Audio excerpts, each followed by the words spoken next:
नमस्कार, मनी 9 पर आपका स्वागत है। मैं हूं आपके साथ संदीप ग्रोवर। और गुरुवार से ही हमने देखा है कि डिफेंस शेयरों में दमदार एक्शन आना शुरू हो गया था, खासकर आखिरी एक घंटे में जब ट्रेडिंग सेशन देखने को मिल रहा था। और वही उसी का जो कंटिन्यूशन है वो फ्राइडे के सेशन में भी देखने को मिला है।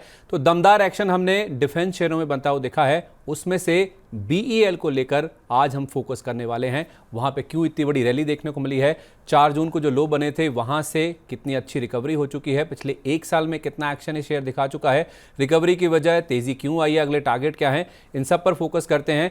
4 जून को हमने देखा था इस शेयर में 230 रुपए के आसपास का लो बना था और वहां से शेयर में आ चुकी है करीब 35% के आसपास की रिकवरी।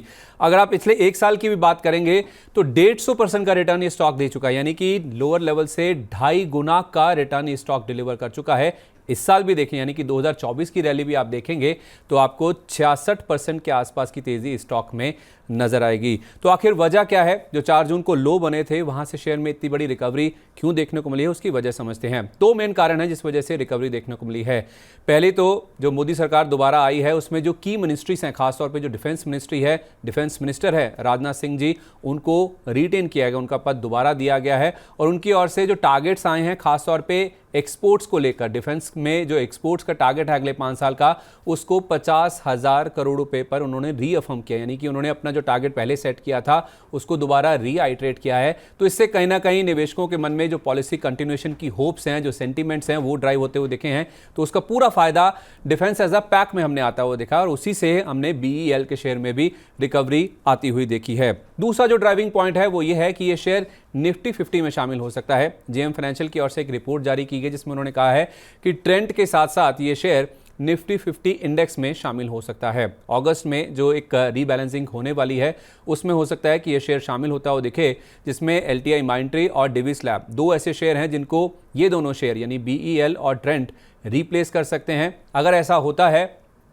तो इस शेयर में बड़ा इन्फ्लो आने की संभावना है। माना जा रहा है कि 11.5 करोड़ शेयरों की जो खरीदारी है वो बीईएल के शेयर में देखने को मिल सकती है। एक बड़ा इन्फ्लो आ सकता है। अगस्त में जब ये रीबैलेंसिंग होगी तो उसका जो एक इफेक्ट है, जो ये लागू होनी है, वो 30 सितंबर से होनी है, जिसकी वजह से करीब करीब 39 करोड़ डॉलर की जो खरीदारी है वो बीईएल के शेयर में केवल इसी मूव के चलते देखने को मिल सकती है।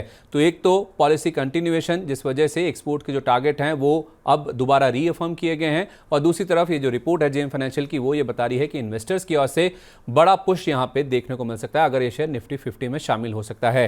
तो ये तो बात हो गई कि इस शेयर में इतनी बड़ी रिकवरी क्यों देखने को मिली है। लेकिन पिछले पूरे एक साल में अगर आप देखेंगे 150% का रिटर्न, 2.5 गुना हो चुका है शेयर। जो तेजी आई है, जो शेयर भागा है, उसके पीछे की वजह भी समझ लेते हैं। एक तो है इनका जो फाइनेंशियल परफॉर्मेंस है, तिमाही दर तिमाही इनके नंबर्स अगर आप देखें तो लगातार अच्छे देखने को मिले हैं। चौथी तिमाही के नंबर्स भी देखें और मैनेजमेंट की जो गाइडेंस है, जिस तरह का आउटलुक उन्होंने पेंट किया है, वो बेहद मजबूत है, बेहद कॉन्फिडेंस देने वाला है। चौथी तिमाही में चाहे आप इनके रेवेन्यूज की बात करें, चाहे बॉटम लाइन यानी मुनाफे की बात करें, 30% से ज्यादा की ग्रोथ वहां पे साल दर साल देखने को मिली है। अब बात कर लेते हैं कि मैनेजमेंट ने गाइडेंस किस तरह का दिया है। मैनेजमेंट ने साफ तौर पे कहा है कि जो मौजूदा वित्त वर्ष है यानी कि FY25 उसमें 11 करोड़ डॉलर के जो एक्सपोर्ट का टर्नओवर है वो उन्होंने लक्ष्य के तौर पर निर्धारित किया है, जो कि अपने आप में दिखाता है कि कंपनी कितनी बुलिश है कि भारत में तो डिमांड अच्छी है ही है, उसके साथ साथ एक्सपोर्ट्स पे भी काफी ज्यादा फोकस है। रेवेन्यू ग्रोथ 15% की रहेगी, ऐसा मैनेजमेंट ने कहा है। और जो बिड्डा मार्जिन है यानी कि जो कामकाजी मार्जिन है वो 23 से 25% की रेंज में रहेंगे।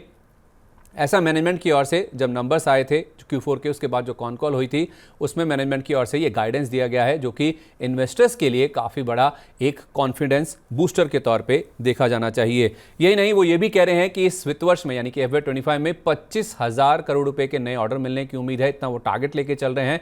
पिछला वित्त वर्ष भी आप देखें तो उन्होंने 35,000 करोड़ रुपए के नए ऑर्डर्स बुक किए थे। कुल मिला के अगर आप 1 अप्रैल को देखें तो इनकी ऑर्डर बुक 76,000 करोड़ रुपए की थी। तो उससे आप अंदाजा लगा सकते हैं कि जो रेवेन्यू विजिबिलिटी है, यानी कि अगले 2 साल के लिए ऑलमोस्ट इनकी जो ऑर्डर बुक है वो पैक्ड है, इनके रेवेन्यूज लॉक्ड हैं। तो उस लिहाज से इससे भी कहीं ना कहीं बाजार को काफी कॉन्फिडेंस आ रहा है। इसके अलावा मैनेजमेंट का 20 करोड़ डॉलर से ज्यादा का एक्सपोर्ट के ऑर्डर मिलने का भी गाइडेंस है। तो एक तरफ ये कह रहे हैं कि हम 25,000 करोड़ रुपए के ऑर्डर डोमेस्टिक फ्रंट पे लाएंगे, 20 करोड़ डॉलर से ज्यादा के जो ऑर्डर हैं वो एक्सपोर्ट फ्रंट से भी कहीं ना कहीं आते हुए दिखेंगे। तो एक तो कंपनी का एक्सपोर्ट के ऊपर काफी ज्यादा फोकस है और उसके साथ साथ मैनेजमेंट ने डाइवर्सिफिकेशन को लेकर भी गाइडेंस दिया है। वही कह रहे हैं एक्सपोर्ट्स पे तो हमारा फोकस है ही है, उसके साथ साथ जो नॉन डिफेंस बिजनेस है, जो नॉन डिफेंस रेवेन्यूज हैं, उनको कैसे बढ़ाया जाएगा, इसके ऊपर भी हम फोकस करते हुए दिखेंगे। तो डिफेंस स्पेस में ये कंपनी ऑपरेट करती है। इंडिजिनाइजेशन एक बड़ी थीम है जो कि प्ले आउट होती हुई दिख रही है पूरे सेक्टर में। चाहे आप कोई कंपनी उठा लीजिए डिफेंस स्पेस की, खासतौर पर जो सरकारी कंपनी है उनकी ऑर्डर बुक आप देखेंगे, बहुत बड़ा इजाफा उसमें देखने को मिल रहा है। एक्सपोर्ट्स पे फोकस है और उसके साथ साथ ये कंपनी डाइवर्सिफाई भी कर रही है, यानी कि डिफेंस के साथ साथ जो बाकी सेगमेंट्स हैं उनको कैसे केटर किया जाए, उनको कैसे टारगेट किया जाए, उसके ऊपर भी मैनेजमेंट का फोकस है, जो कि इन्वेस्टर्स को बहुत ज़्यादा पसंद आया। जिस वजह से पिछले 10 दिन में, यानी कि 4 जून को जो लो बना था काउंटिंग के दिन का, वहां से शेयर में आ चुकी है 35% की रिकवरी और पिछले 1 साल में शेयर हो चुका है 2.5 गुना। लेकिन अब बड़ा सवाल यह है कि अब यहां से टारगेट क्या है, अब क्या करना है जिनके पास ये शेयर है, या तो फिर जो नई खरीदारी करना चाहते हैं उनके लिए क्या राय है। देखिए, मोतीलाल ओसवाल की रिपोर्ट बता रही है कि इस सेक्टर में जो घरेलू कंपनियां हैं डिफेंस सेक्टर में, उनका जो कंट्रीब्यूशन है, उनका योगदान लगातार बढ़ता हुआ दिख रहा है। और इस कंपनी का खासतौर पर जो रेवेन्यू मार्केट शेयर है वो 12 से 13% के आसपास रहेगा, जो कि एक बड़ा पॉजिटिव है। जहां तक एनालिस्ट की बात है, फंडामेंटल और टेक्निकल नजरिए की हम बात करें तो थोड़ा सा आपको मिक्स एंड मैच नजर आएगा, अलग अलग नजरिया आपको नजर आएगा। फंडामेंटल नजरिया कहता है कि छोटी अवधि में 320 तक ये काउंटर जा सकता है। 310 के आसपास की क्लोजिंग है शुक्रवार की, लेकिन यहां से ज्यादा अपसाइड नहीं है। अगर 320 के आसपास आ जाता है तो आप मुनाफा वसूली कर लीजिए। ऐसा ही कुछ राय यहां पर टेक्निकल नजरिए से भी निकल के आया, क्योंकि संतोष सिंह से हमने जब बात करी तो वो ये कह रहे हैं आप इसे होल्ड करिए, गिरावट पर खरीदारी भी कर सकते हैं, लेकिन 320 का एक ऐसा लेवल है जहां पे थोड़ा सा सप्लाई यहां पे देखने को मिल सकती है। संतोष सिंह जी मानते हैं कि 12 से 18 महीने अगर आप होल्ड करते हैं तो 370 तक के लेवल्स भी आते हुए दिख सकते हैं। लेकिन स्वस्तिका इन्वेस्टमार्ट के संतोष मीना से जब हमने बात करी तो वो कह रहे थे कि 320 रुपये का जो लेवल है वहां पर एक बार को सप्लाई देखने को मिल सकती है। अगर वो लेवल पार हो गया तो 350 तक के लेवल भी आ जाएंगे, और 370 के लेवल तो संतोष सिंह जी हमें बता ही रहे हैं। तो फंडामेंटल नजरिया ये कह रहा है कि 320 के आसपास स्टॉक रुकेगा, वहां पे मुनाफा वसूली कर लीजिए।